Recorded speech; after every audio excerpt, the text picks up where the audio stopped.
एक ही शरीर में ये प्रमुख 4 अंग हैं। ब्राह्मणोस्य मुखमाशित, ब्राह्मण मुख जो है ब्राह्मण है। अब सोचो कि शरीर में पैर में कांटा यदि बबूल के कांटे पैर में चुभाया जाए तो दर्द नहीं होगा, माथे में चुभाया जाए तो दर्द नहीं होता, क्या हाथ में चुभाए तो दर्द नहीं होगा। एक ही शरीर के ये 4 अंग हैं। आज जो जातीय विद्वेष फैलाया जा रहा है, आपस में लोगों को लड़ाने की कोशिश की जा रही है, समाज को विघटित करने का जो प्रयत्न हो रहा है, यह घृणास्पद है, दुर्भाग्यपूर्ण है। मेरे बंधु, ये भागवत कथा के माध्यम से आपको बता दूं, सनातन धर्म में कोई भी व्यक्ति अछूत नहीं होता है। सनातन धर्म किसी को अछूत नहीं कहता है। अछूत तो बिजली का नंगा तार है। अछूत का मतलब छूने योग्य जो नहीं हो। अब बिजली का नंगा तार है, वो छूने योग्य नहीं है, छू दोगे तो करंट मारेगा, प्राण निकल जाएगा। लेकिन मनुष्य अछूत नहीं होता है।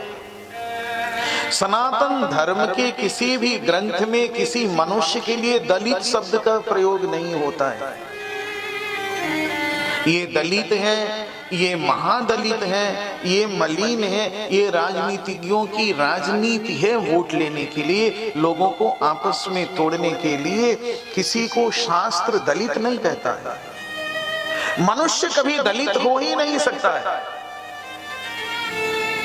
मनुष्य कभी महादलित हो नहीं सकता है। मेरे बंधु, ये ध्यान देने की बात है, समझने की बात है कि धर्म नीति समाज को जोड़ती है और आज की जो तुच्छ राजनीति है यह समाज को तोड़ती है। तो मैं कह रहा था कि इसी शरीर में 4 वर्ण है। तो जिस तरह से इस शरीर के ही 4 अंग हैं और एक ही ब्लड सर्कुलेशन 4 अंगों में हो रहा है, उसी प्रकार से मानव तो मनुष्य एक जाति है। तो उसमें ब्राह्मण है, क्षत्रिय है, वैश्य है और शूद्र है। किसी ने ब्राह्मण बनाया नहीं, किसी ने क्षत्रिय बनाया नहीं है। सनातन धर्म के अनुसार ब्राह्मणी और ब्राह्मण के संयोग से जो बालक जन्म लेता है उसका नाम होता है ब्राह्मण। क्षत्रिय और क्षत्रियाणी के गर्भ से जो जन्म लेता है उसका नाम है क्षत्रिय। जब उसका उपनयन संस्कार होता है तो जाकर के वह द्विज बनता है। तुम किसी भी वर्ण के व्यक्ति क्यों ना हो,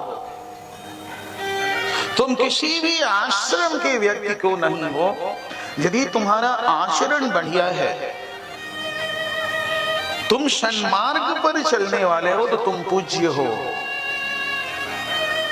आचरण शुद्ध होना चाहिए, निरभिमानिता होनी चाहिए, पवित्रता होनी चाहिए, राष्ट्र के प्रति समर्पण का भाव होना चाहिए, भगवान के श्री चरणारविंदों में प्रपत्ति होनी चाहिए। यदि ऐसे सद्गुण तुम में है तो चाहे तुम स्वपच ही क्यों नहीं हो, तुम वरिष्ठ हो, तुम पूज्य हो, तुम्हारी पूजा होती है, ऐसा सनातन धर्म कहता है। किसी को छोटा नहीं बताया, किसी को, लेकिन सबके अपने अपने कार्य बटे हुए हैं।